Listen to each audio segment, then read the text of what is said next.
Welcome back to another edition of Rock Forever. We got a very special show for you today. Our guest is known for making some of the greatest music out there for the last few decades. You know him, of course, his role with TheFIRM, with Jimmy Page and Paul Rodgers, BlueMURDER with John Sykes and Carmine Appice. But today we are talking about the amazing group VHF. Will you please welcome bassist, writer, performing musician, Tony Franklin. Hello, hello, hello. Great to see you, Tony. Yes, you got a bass there in the background and a beautiful black setting. We love it. Oh, yeah. And where do you hail? Where exactly where did you grow up? I grew up in wonderful England, Derby, England, which is pronounced spelt D-E-R-B-Y. But it is pronounced Derby because the Brits, we say everything differently. I spent most of the first part of my life there, and probably the second half in Southern California, where I am now. I've been here for over 30 years, so I call it home, but I still feel like a Brit at heart. So yes, so since the 90s, but you've got that appreciation for both sides of the pond, as we say. Yeah, absolutely, absolutely. Now where is Derby? What part of England is that in? It literally is right in the middle. It's in a district called the Midlands. Oh yeah. And so it's very close to Nottingham, and about 40 miles away from Birmingham. Right in the middle there. Nottingham is probably only 8 miles away. But it's funny. England is very funny, of course, with the football teams, the British football. Derby and Nottingham being so close. I played in Nottingham in 1997 with Whitesnake, and David Coverdale announces me. He said, "Hey, here's one of your homeboys. It's Tony Franklin. He's from Derby." Everybody booed. Because it's the football team rivalry. Derby and Nottingham are huge football team rivals, but they're being playful at the same time. So they cheered after that. But it's I've not known of too many musicians that come from Derby. A lot from Birmingham, of course. We have Judas Priest. We have Robert Plant and John Bonham and Glenn Hughes. Black Sabbath. Black Sabbath, yes, exactly. So a lot of music came from there, but nothing too much I can think of from Derby, except, funnily enough, I was born in a small village about 4 miles outside of Derby called Willington. And that was also the birthplace, holds about 500 people. It was also the birthplace of another bass player, John Wetton, the late great, from King Crimson and Asia, of course. So funny that two bass players came from a small village of about 500 people. What do you know? And of course, you're known for the fretless bass and so much great stuff. Now, tell us the story again, how you were selected for TheFIRM, because when you're dealing with the caliber of Jimmy Page and Paul Rodgers, obviously they have their choice of any drummer or bass player in the business. How did that come about? Fascinating, really. It's a kind of a long story, but to cut it short, I've been doing a fair bit of work with Roy Harper. Now, people may not know who Roy Harper is, although I'm sure they've heard Pink Floyd's "Have a Cigar." He sang on that, and then, of course, on Led Zeppelin 3, there's the song "Hats Off to Roy Harper," which is a tribute to Roy. Roy and Jimmy go way, way back. Jimmy played on a lot of Roy's early recordings, and Roy's this kind of folk. I call him the English Bob Dylan, but he's that doesn't quite do it justice. He's deeply poetical and guitar playing. He was a big inspiration to Jimmy for a lot of the open and alternative tunings, and that's kind of folky style that Led Zeppelin got into. So they were great friends. I mean, all the musicians paid respect to Roy. He'd do gigs with John Paul Jones, with Keith Moon, with Pete Townsend, with Paul McCartney, and all these people. Well, anyway, fast forward to the early 80s, I did a few albums with Roy, which was another chance connection. And anyway, fast forward to 1984, Roy's doing another album. He invited Jimmy to play on that one and myself. And so we hung together and just kind of made music. It was really very, very low key and organic. And we recorded the album. It's called Whatever Happened to Jugular. It's still available. It may have been shortened to just Jugular now, but and we ended up doing a few gigs together with Roy and Jimmy, and actually the future keyboard player of BlueMURDER was in that band too. So it ended up connecting well, and long story short, it led me to working with TheFIRM. Jimmy brought me in to sit in on the rehearsals, and I guess everything went well, and yeah, the rest is history. Yeah, well, we can't get enough, you know. And Paul Rodgers, he's maintained that voice to this day. I swear, his voice sounds as strong or stronger today than it did in the 70s. I agree, and he seems to have more depth and more emotion. There was a lot of raw energy that he has. I was more familiar with his work at that time with Free, and it's, you know, it's very raw and almost raspy. But I agree, his voice sounds stronger and better and fuller than ever. And you know, all the time I was working with him, and I was 22 when TheFIRM started. You know, I didn't really fully grasp the depth and the momentous occasion that was for a 22-year-old to be working with those guys. It just, because it didn't feel like that. It didn't feel like, hey, I'm standing in a room here with guys who've written some of the most well-known rock anthems of time. It didn't feel that way. They were very open to me and very supportive and just wanted my input. And I did it all on the fretless bass. It was just something that kind of happened. And you know, looking back now, I'm like, wow, I was so young and working with those guys. How did that happen? And them being so open and receptive to me is a credit to them, because they weren't like musically on some ego trip or super group thing. It just felt very natural and organic. So, you know, it becomes more and more meaningful to me with time passing. Yeah, it always seems the bigger the musician, the more humble they are. And I know Paul's a super sweet guy. I've interviewed him many times. Now, the fretless bass, did you ever play the string bass, or what prompted you to play the bass without the frets?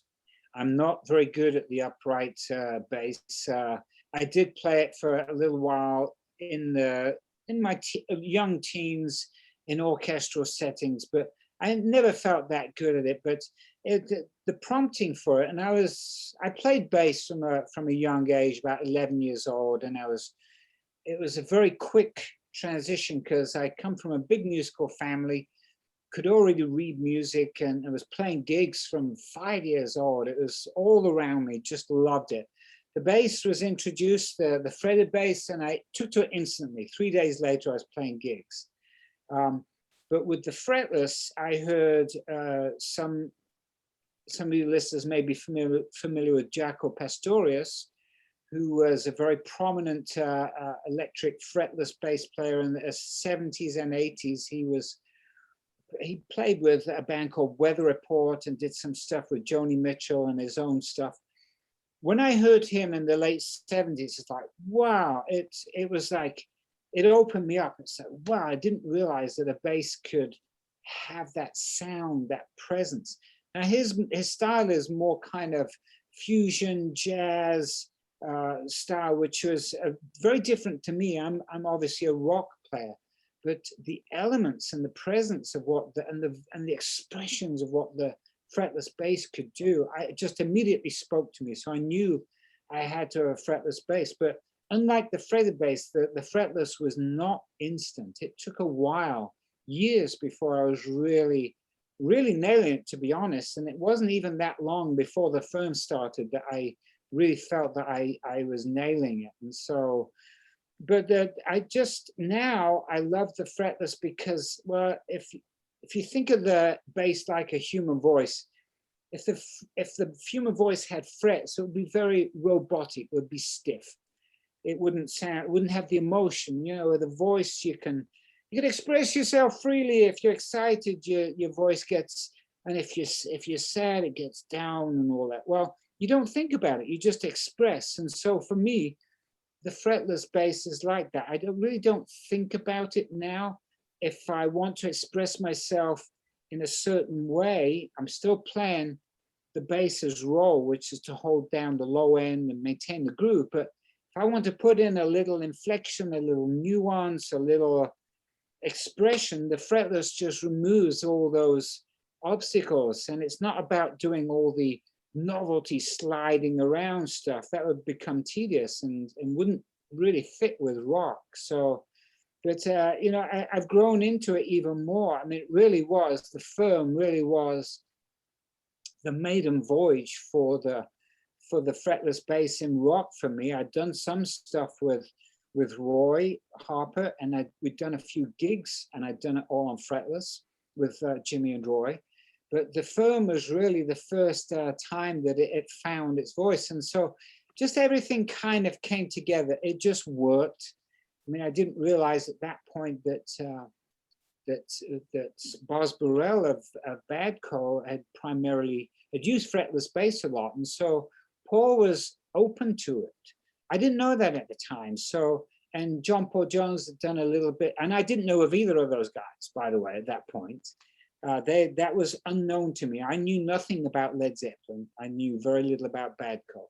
So I was going into it with an open palette, an open mind musically, which I think served me well, because I wasn't trying to be something. I was just being myself, and it worked, and the fretless worked, and it could have not, who knows, but it did. And so there you go, it just worked. Well, it allows you to be more expressive. And those that are not familiar with Jaco Pastorius, there's an amazing documentary called Jaco, Jaco. Check it out. It's absolutely amazing. Now, this project, VHF, Vince Agara, Hoekstra, and Franklin. We've got Joel Hoekstra, a lot of people know from Whitesnake and Night Ranger and all that, and Todd Vince Agara. And I've heard a quote from Vinny. He says, the drums are the creative force behind the band. Tell us what that means and how you guys came together to collaborate. Yeah. Well, all I can say is, it's a good job that it wasn't Michael Schenker doing the guitars, because otherwise it would be VHS. It wouldn't kind of have the same ring to it, would it? But anyway, Vinny and Joel go way back. They've done a bunch of things together over the years. And so Vinny is really the driving force behind this. He had this concept and this idea of building music from the drums up. So yes, it was the driving force, but he also let the reins go. So meaning that he had this thing where he wanted to create these drum beds of these grooves and parts, and then send them to me to do whatever the heck I like without any preconceptions, any guidance or anything. And so he came up with these parts, and I thought, okay. And then he said Joel, and then Joel could do the same thing. So it really was an experiment. And this actually goes back to 2014, by the way, when we first did this. And so this has been around a while, but we tried to get it out there under your own steam. And so a lot of people are hearing this for the first time. Thankfully, Golden Robot got behind it and shared our vision.